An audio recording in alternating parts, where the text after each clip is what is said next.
इंद्रधनुषी फूलदान। राजाओं के राज्य में प्रजा बड़ी सुखी थी। राजा अपनी प्रजा के दुख सुख का पूरा ख्याल रखते थे, लेकिन खतरे भी बहुत थे। उस वक्त यह पता नहीं रहता था कि कौन राजा किस बात पर नाराज होकर कब किसका सिर कटवा दे। विजयनगर में वर्षा का उत्सव पूरी धूमधाम से मनाया गया। नगर की औरतों ने भी धानी चुनरिया ओढ़ ओढ़ कर खूब बढ़ चढ़कर उत्सव में भाग लिया। इस उत्सव में पड़ोसी राज्यों से भी बहुमूल्य उपहार राजा को प्राप्त हुए थे। उन उपहारों में सबसे अनोखे व अद्भुत 5 इंद्रधनुषी फूलदान थे, जो कांच के बने हुए थे और उन पर इंद्रधनुष के रंग बिखरे थे। उन्हें देखकर लगता था कि नीले आकाश पर जैसे इंद्रधनुष पड़ रहा है। महाराज कृष्णदेव राय ने वे 5 फूलदान अपने राजमहल में रखवा दिए और अपने सेवक को आदेश दिया कि उनकी हिफाजत की जाए। उनमें से अगर एक भी फूलदान किसी से टूट गया तो उसको मृत्यु दंड दिया जाएगा। दिन बीतने लगे। उन फूलदानों की सुरक्षा पूरी तरह की जा रही थी कि अचानक एक रोज सफाई करते हुए महल के एक सेवक विजय से एक फूलदान टूट गया। फूलदान के टूटते ही उसके चेहरे पर हवाइयाँ उड़ने लगी। मृत्यु दंड के भय से उसका मुख पीला पड़ गया। फिर हुआ भी वही जिसका उसे डर था।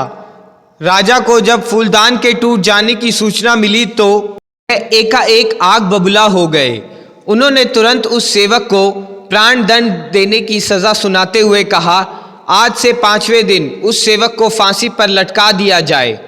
राजा की आज्ञा से राज्य के सैनिकों ने उस विजय को पकड़कर कारागार में डाल दिया।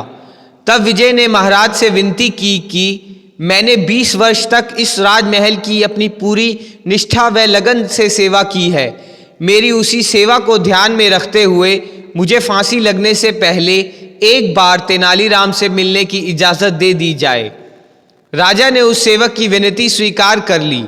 उन्होंने उससे तुरंत तेनालीराम से मिला दिया। विजय ने तब पूरी बात बताते हुए तेनालीराम से उसकी मदद करने की प्रार्थना की। तेनाली उसके कान में कुछ कहकर वहां से चला गया। फिर 5वें दिन विजय को फांसी पर चढ़ाने से पहले उसकी अंतिम इच्छा पूछी गई तो विजय ने कहा, महाराज, मैं फांसी पर चढ़ने से पहले उन बचे हुए इंद्रधनुषी फूलदानों को अपने हाथ में लेकर देखना चाहता हूँ। विजय को राजमहल ले जाया गया। वहां पहुंचकर राजा ने बचे हुए वे 4 इंद्रधनुषी फूलदान देखने के लिए विजय के हाथों में दे दिए। विजय ने वे 4 फूलदान जमीन पर पटक दिए। फूलदान जमीन पर गिरते ही टुकड़े टुकड़े हो गए। उन फूलदानों के टूटते ही राजा क्रोधित होकर बोले, ये तुमने क्या किया विजय?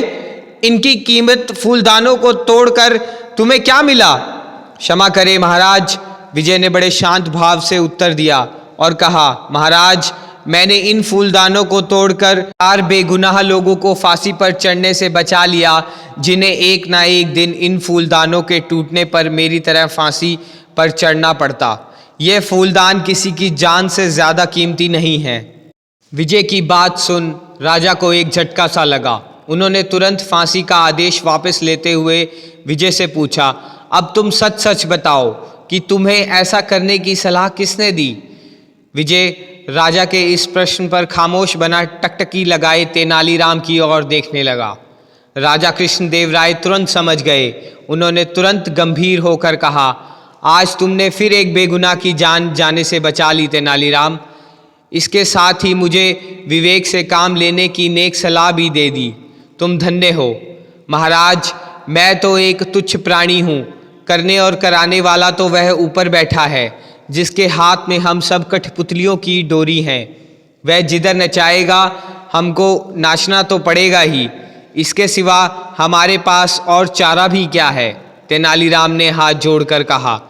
उसकी बात में ज्ञान का उपदेश भी था और कर्तव्य का बोध भी, कि राजा को कोई भी फैसला जल्दबाजी में नहीं करना चाहिए।